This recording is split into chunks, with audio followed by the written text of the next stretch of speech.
What is up, my Shadowverse soldiers, and welcome back to another Shadowverse Evolved video. So we are finally getting into the Inverse Academy episodes. I'm actually not sure if I'm going to do this as an Inverse Academy episode or what we're going to do with it, but we're going to be talking about Heavencraft. This is going to be the first one we're going to talk about, and we were talking about Heal Haven. Thank you for everyone that voted in the little poll that I did. I appreciate you so much, but we're going to talk about the Heal Haven build. Alright, so we're going to be talking about the heal version of Haven. Unfortunately, I know it's not as strong as Egg Haven because Egg Haven got the Andromeda and it's just so strong right now. But Heal Haven, as of set 4, got a little stronger just because of a bronze card they released. So let's go ahead and talk about the pros and cons of Heal Haven.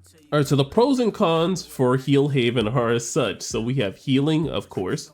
The control aspect of it, you have a very good late game, and then you can definitely win on time. And unfortunately, on the downside, we have the cons, and that's that it's slow. It has a high drop risk where all your late game cards end up in your beginning hand where it's really, really bad. You have Inscribed Serif where you're really confused on when you can play it and when you can't.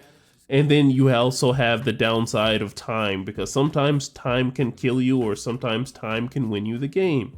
Alright, so enough about the pros and cons. Let's figure out what the backbone of the deck is, and that is Candelabra of Prayers. So it's a 1-drop amulet. Once per turn, when another amulet is put onto your field, you give your leader +1 defense. I mean, that's not a bad ability, especially if you get him out on turn 1 and then your opponent doesn't remove it. So anytime you play an amulet, you're going to be healing of some sort. So let's figure out what these new cards are that came out in set 4. Alright, so here are the new cards, and they come in the form of Aether of the White Wing, which is our legendary, Globe of the Starways, which is this gold card, and then we have our silver card, Star Priestess. And going down the line, we have Aether of the White Wing. So this is a 7-cost follower. When it comes into play, search your deck for a Heavencraft follower with a different name from this card that costs less than your maximum play points and put them onto your field. So that's actually pretty cool, because when you get into those 9 and 10 play points plays, and the fact that he also has ward is awesome too, but when you get into your 8 play point turn or your 9 play point turn, you can definitely get into a Heavenly Aegis and then do Guardian Sun after that. Whatever way you want to go with how you want to cater to Heavencraft, you just have a legendary that searches for your other legendaries, which is also cool.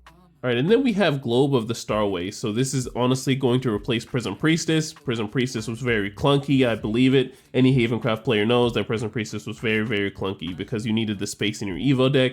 And with the release of Star Priestess being one of the cards that you need, this is definitely a good thing to have in your deck, because getting rid of Prison Priestess is just adding an amulet, and then if you already have the 1-drop amulet on the field, you heal 1, and then you can activate the quick either in your next turn or the turn after that, or later on in the turns, and just go ahead and engage it, get it off your field, and then heal and then draw a card, which is not a bad thing. Alright, so moving on to Star Priestess. So this is definitely one of the cards that you're going to need in your deck. Just the fact that you can evolve it for free, essentially, by choosing Inscribed Serif if you have it on the field. If not, then you know you have to get rid of the amulet, but that's okay. But the fact that you get to evolve it and it's on evolve ability is still pretty nice to go ahead and get an amulet out of your cemetery. But also its fanfare ability is still pretty good too, because it has removal. You can engage your amulets you're not using, obviously, and then you can deal 3 damage, and then you can also heal too. Alright, so before we go on, I wanted to talk about Inscribed Serif. So Inscribed Serif is one of those cards that's very good. It's a very good amulet to play against those slower decks, but against those faster decks, this is definitely a dead card in the water. But that's why we have Globe with Starways to choose whatever amulet that we need for that current situation to really help us out. But all around, I feel like this card is definitely going to get some more play, because when you play it, you heal 1. So it's not like you play this and then, you commit your whole turn for nothing. Well, you played it and then you healed 1, and then you get a prayer counter at the end of turn. So it's not the end of the world. So if you're going up against a slower deck and they didn't play anything, like let's say they probably played like an Olivia or something, you can respond to it. If you have enough health to do it, then go ahead and play it, get that 1 heal, and then go ahead and start that timer for them. Alright, so here are the heal support cards. So here's Meisho Doto. She's a pretty key card to be running in your deck, especially to go get Sacred Plea from your deck and put it into play if you don't already have Candelabra Prayers out. Or if you're running a different deck type, you can get the Will to Overtake. And then we have Kaguya. Kaguya is another one of those key cards you're going to need in your deck, especially to be playing free amulets from your hand. And then also when you heal, you play another free amulet and then you heal 3. So you essentially heal 4, or if you do it all in the same turn, you'll be healing 5. Which is also awesome because you're going to be doing so much in one turn.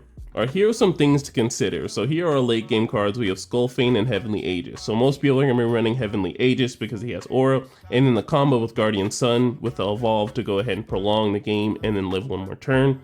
But I wouldn't count Skullfane out just because you're playing a heal amulet deck. It would almost make sense that you can play an amulet from the top 4 and then heal, and then whenever it's removed, you can deal 2 damage to face and deal 2 damage to the board, which is actually really good. Alright, so here are some tech cards that I believe are really good for the deck. So we have Path to Purgatory, it's not a bad card. You're going to be healing 1 when you play it, and then you're going to be drawing cards, and then it's also a board wipe. And then we have Mystic Ring. It's a nice card to have, especially if you're running a whole bunch of high cost and you need to go ahead and keep your game plan going. You know, I have a Heavenly Aegis, this is not a good card to have in my hand, so why don't I just use this? Then we have Star Torrent, which is honestly situational, but it's good against Hero Sword because they're going to be aggressing you down. By turn 4, if you're not already dead, this is not a bad card to play, and especially heal 2 along with having the Candelabra of Prayers out.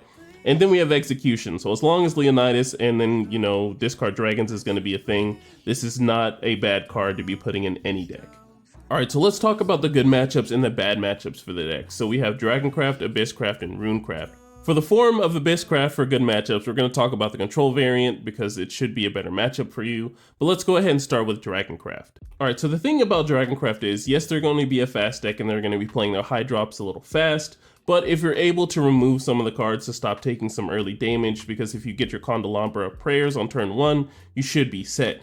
And you should just respond to them at any point in time. You have a board wipe in case things get too scary, they build up their board. You just wipe their board and then you keep healing. You just make sure you prolong the game as long as you can. And also make sure that you keep play points up to make sure you're not being scared by any point in time by their big high drops, that being either like a Gory Cap or Genesis Dragon or something like that, that can really stomp you in the face at the end of the game. Alright, and we have Abyss Control, so they're not going to be doing anything for the first couple of turns besides, you know, just necrocharging and melee cards, which you should use as a good opportunity to start putting amulets on the field and then healing, and then setting up for yourself so you can heal outside of Israfil, which they're probably going to cater their deck around, which is going to hurt you so bad, but if you respond nicely to Israfil, you should be fine.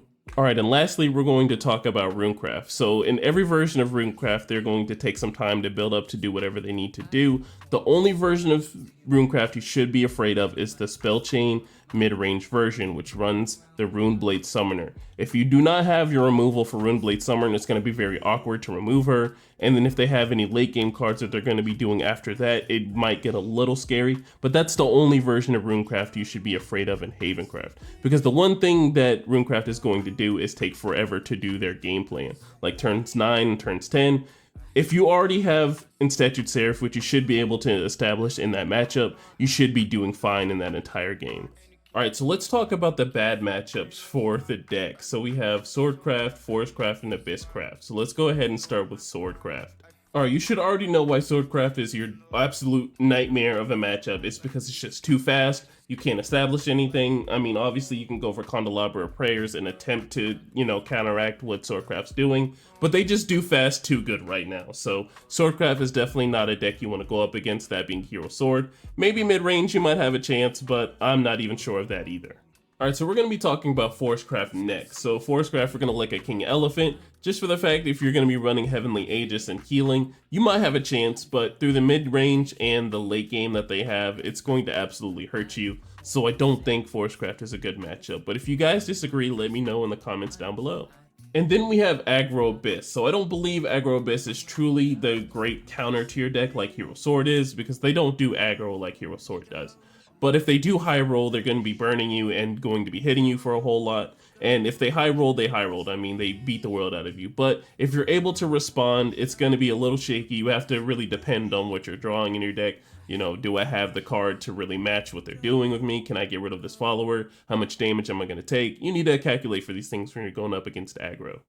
Alright, so before we get into the grade, I want to go ahead and look at a little deck list from Shadowverse before we give it a grade. Alright, so here's a little sample deck list for Heavencraft. It's not anything too crazy. It's definitely basic.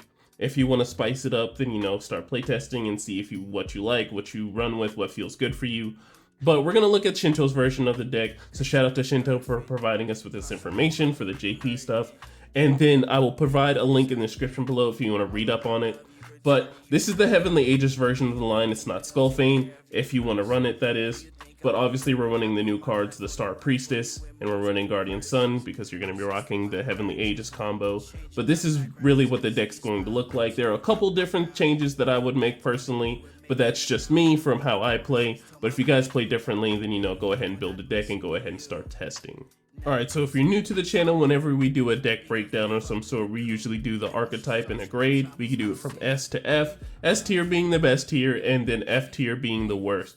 So for Heal Amulet, we're definitely going to be giving it a huge whopping A, because this deck is very good. You're going to be bleeding your opponent's resources out, you're going to prolong the game, you're going to get into your late game, certain matchups, you know, you're not going to be able to do very well in, because they're just better than you, they're S tier decks. There's a reason why they're S tier decks, because they're going to be stomp all over you, but a very good player in the terms of Heal Amulet can do pretty well, so I believe this deck is an A tier deck.